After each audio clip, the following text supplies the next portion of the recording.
Tatayo after a year, ba? Next year pa itatayo siya, pero ngayon na i-launch yung project. It's a long story about the Pozong Malaki. It's a pre-colonial well and everything. So, but if you're interested to talk about it, pwede na tayong mag-one-on-one doon. So anyway, tas kaninang umaga binuksan din yung sculpture ni Alison Wong. Makikita niyo pa rin siya sa harapan ng sa harapan ng munisipyo ng Pulilan. It's a conceptual installation art. Galing to ng Greenbelt 5 sa Ayala Museum. So dinala rito hanggang May 20 siya na pwede niyong makita. Okay, so and the artist came, medyo na-late na siya ng konti, parang nandun siya kanina. Kung sakaling gusto niya siyang makausap ay I think magiging available siya sa mga susunod na araw.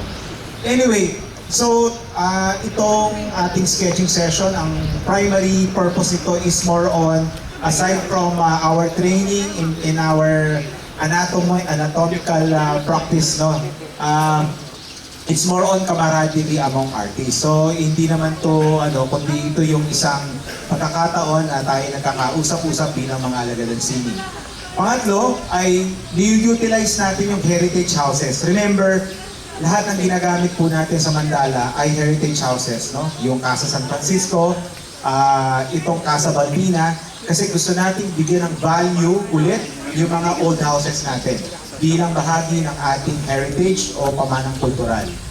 Okay, so just to advertise, just to announce lang, tomorrow yung workshop on dry clay at saka video production sa Robinson po yun. So punta lang kayo doon kung meron pang interested. Basic video production sa hapon, sa umaga naman is dry clay making. 9 to 5 po ito. So bukas po yan sa Robinson. Okay, ngayon ay medyo maliit lang yung space natin, but let's see kung paano tayo magkakasya.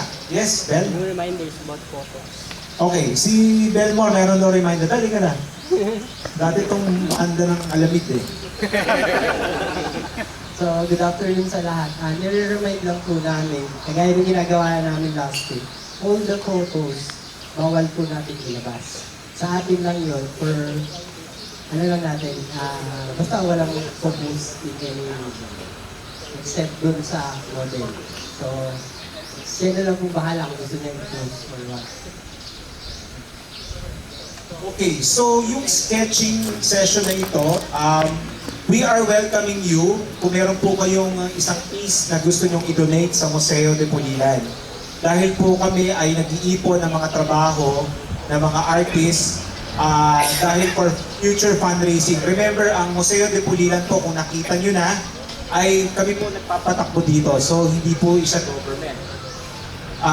Ang government dito, yung structure, pero yung operations po ng museum, ay kami po, no, sa Jefarca Arts and Historical Society. Kaya kami po ay nakadepende lang sa mga donasyon, depende lang sa tulong din ng kapwa artist. So kung meron po kayong piece na mula sa inyong mula sa nude sketching session na ito, ay it's very much welcome po na tatanggapin ng aming museo. Yung po mga nakaraang artworks na dinonate ng mga artists mula sa Mandala ay makikita po sa museo. Nagkaroon na po ng special gallery ang museo para sa Mandala. Okay, so kung wala na po tayong tanong, advertisement, announcement, Architect Boyet Manalas. Ay, sorry, Boyet. Ibarra. Announcement din pala si Ms. Alison Wong. She will be available on Friday, 4 p.m. Viernes na alas 4. Babalik siya dito para dalawin yung kanyang obra at para makipag-puntahan at makipag-diskusyon sa kung sino mang interesado sa kanyang artwork sa may munisipyo. Alas 4 ng hapon hanggang gabi sa Viernes. Okay. So thank you, Architect Boyet Ramos. Okay, huli-huli na po. Sa Friday ng umaga magsisimula ang Kali Art. 22 walls ang pipintahan ng mga artists. Siguro may team leaders din dito. So good luck, no? 6 a.m. makikita-kita Friday sa museo. para sa breakfast at saka pag-distribute ng materyales. So good luck. Closing ceremony. Everyone is invited. Sunday. Ladies and gentlemen, Sunday, lunchtime sa Casa San Francisco. Doon sa mga artists na tiga Bulacan, everyone is invited po. No? Ang closing ceremony natin ay tanghalian, alas 12 sa Casa San Francisco sa Linggo.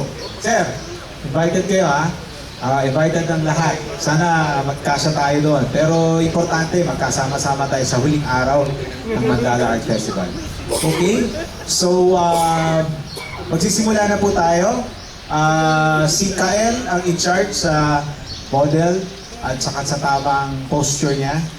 But you could suggest kung anong tama, anong magandang posisyon. Let's make it a very fruitful afternoon for every one of us.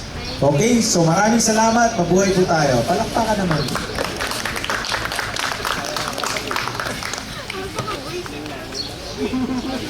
Si PJ will be in charge in